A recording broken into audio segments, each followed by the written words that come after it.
Hey guys, so welcome to another show, or episode, I should say, or video, however you want to call it. But basically, I'm going to get right down to it.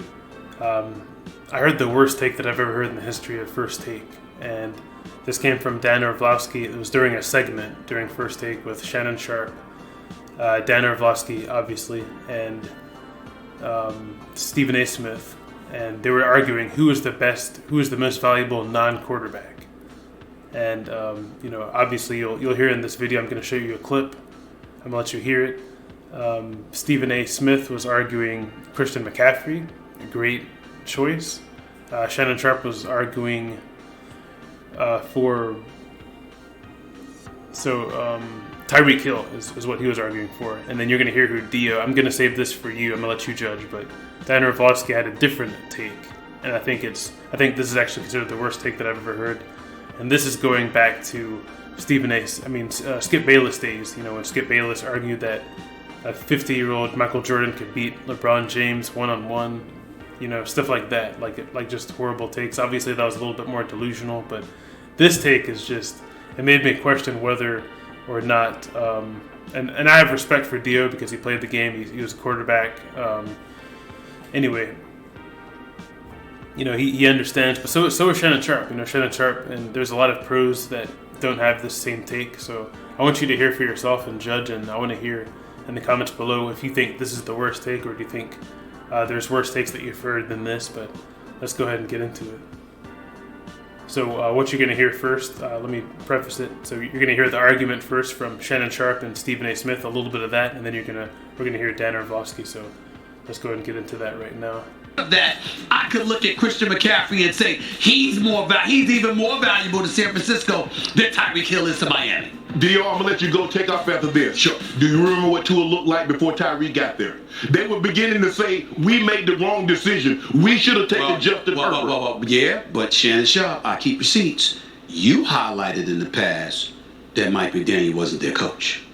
That's what you said. You said he wasn't their coach. And so even though Brian Flores was there, what have you, the bottom line is we look at McDaniel and the job he's done and how prolific their offense has been, how innovative of a play caller he is, et cetera, and we pointed that as being a real big issue as to why the Miami Dolphins have been so successful offensively. Yes. And that's my response to that. They needed to go get a guy like what Tua had in Alabama. When he had all those speed merchants, Judy and Waddle and Devontae. And that's what he did. And Tyreek changed the complete complexion. Go ahead, Dio. Okay, so good takes so far, right? Pretty reasonable. Tyreek Hill, Christian McCaffrey, they both changed, their offenses completely. Let's hear what Dio had to say.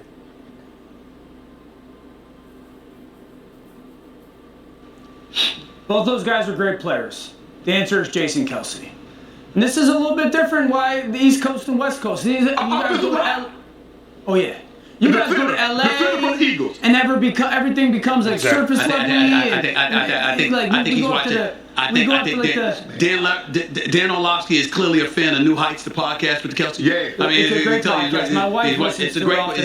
It's a great podcast, but he's clearly watching that a lot, and it has a lot to do with what just came out of his mouth. It's Jason Kelce because. So we got a little bias going on here. Tyreek Hill and/or Christian McCaffrey do nothing without offensive linemen, okay? And they will be the first to tell you that. Jason Kelce has number one not. Okay, so let this sink in. So Jason Kelce, like that offensive line is nothing without Jason Kelce. But what is the whole Dolphins offense without Tyreek Hill? What does Christian McCaffrey do to the whole offensive? Like it allows, like he's a running back that can catch. He's electric. I mean, there's no comparison. 9 straight years he hasn't missed a game. Okay, can't say that about Christian McCaffrey and/or Tyreek Hill as an offensive lineman. And since he became their full-time starter, I think in 2013, he's been a part of the best offensive line run game wise 4 times. Been the best offensive line, the center of it, pass protection wise 4 times. Since he's been the center in Philadelphia, they've taken 3 quarterbacks and made them play at an incredibly high level. All 3 of Nick Foles on that Super Bowl run, Carson Wentz, and now Jalen Hurts. The Philadelphia Eagles offensive line is the best offensive line in football. They are the standard. Okay, we're missing the point that we're talking about offensive line versus Jason Kelce. We're talking about 2 different things now. the offensive line contributed to the Eagles' success in the past. Like when he talked about Nick Foles and Carson Wentz. Like obviously we're talking about the offensive line. We're talking about individual players. Who's the most individual? Like, see, now we're missing the subject. Who's the most individual, most valuable non-quarterback? That's what we're talking about.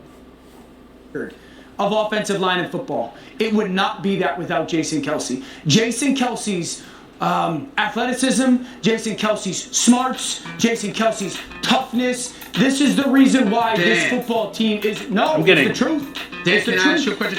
Yes, sir. I'm getting frustrated listening to this. Ask you a question. Yeah. He's great. Nobody's taking anything away from Jason Kelce. But is this the day to be bringing up Jason Kelce as that dude?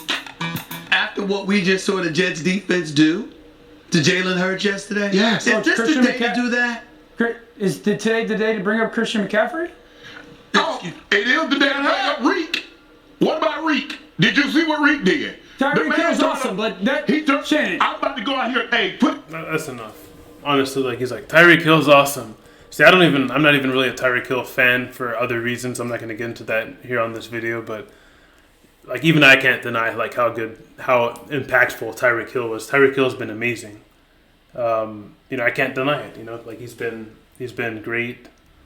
So, I mean, what can be said? Like he's changed. Like he's made Tua look like a completely different quarterback. I mean, if I had my pick, I would say Tyreek Hill. Like I would agree, but like I said, I'm not a fan. But I mean, you can't argue with his impact.